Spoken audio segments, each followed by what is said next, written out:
Now let's dive deep into this big LGBTQ story for today. I'm Dino Mosquera, and let's square up politics. Utah governor confirms Charlie Kirk shooting suspect lived with trans partner. Utah Republican Governor Spencer Cox confirmed Sunday that the 22-year-old man accused of killing far-right commentator Charlie Kirk was living with his transgender partner. During an interview on CNN's State of the Union with Dana Bash, Cox said suspect Tyler Robinson was romantically involved with his roommate, a trans woman. He said, quote, "Yes, I can confirm that. I know that he has been reported and that the FBI has confirmed that as well, that the roommate was a romantic partner, a male transitioning to female," end of quote.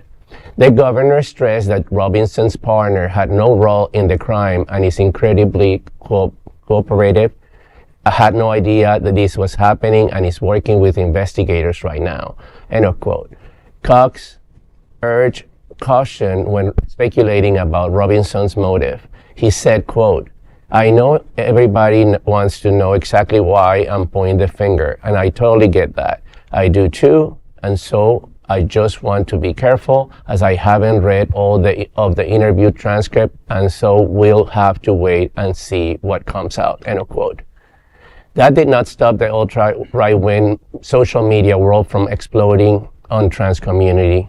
Charges against Robinson are expected on Tuesday. Earlier in the week, the Wall Street Journal retracted a report that falsely claimed transgender ideology was engraved on shell casings from the crime scene. Instead, Cox said the inscriptions reference an anti-fascist Italian song and the internet memes. In the aftermath of Kirk's death, right-wing voices quickly blamed transgender people. Donald Trump Jr. even claimed that trans people were, quote, worse than terrorists, end of quote. But research shows trans people are far more likely to be victims of violence than perpetrators.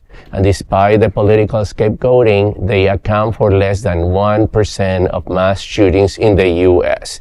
Here we have, these people are so willing to find some little angle in the right wings to point out that this happens to be a white kid from a Republican family, gun owners, gun nuts. The whole shebang. But just because he lived with a transgender person, well, even if he had feelings with a transgender person, he got until he proved has nothing to do with this. And the president of the United States just come out and just blur it out without proof, without nothing.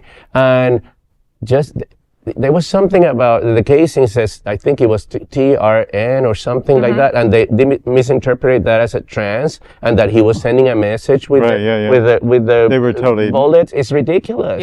It's irresponsible. And let's talk about reconciliation. This is the first thing that comes out of the president of the United States. The Speaker of the House, Mike Johnson, the same way. So divisive. And the Vice President, all of them. They're all saying it's left-wing, and blaming the whole community. Blaming the whole entire community. Can we just remember that like January 6th, hello? Yeah. And the Minnesota, the Minnesota representative who was just shot. Right. Lisa Horman. These are, thank you, Ms. Hortman. And so it's so mind-boggling and it's so frustrating, and it just, you think, well, what can we do when they have such a hold on the narrative? Yeah.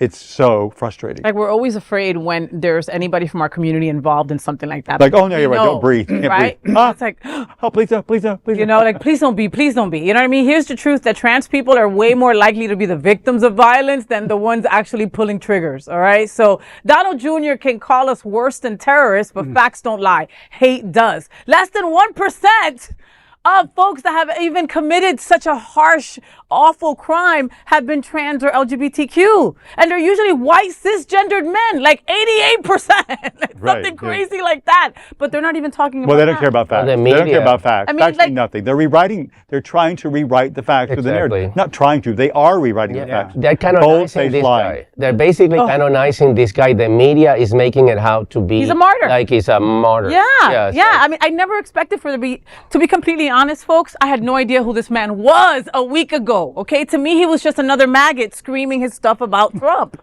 I did not know who he was, you know, and now it's causing me to delete friends on my feed. How did we get here? You know what I mean? I mean, we all of this, we know that violence is not the answer, period, full stop. Period, 100%. full stop. Right. But this was not a saint by any means, or an angel. Oh, yeah. So, I mean, No. it's just such a... This is just spreading false information and just attacking, you know, the LGBTQ plus community, you know, and just looking for any type of an excuse to really just,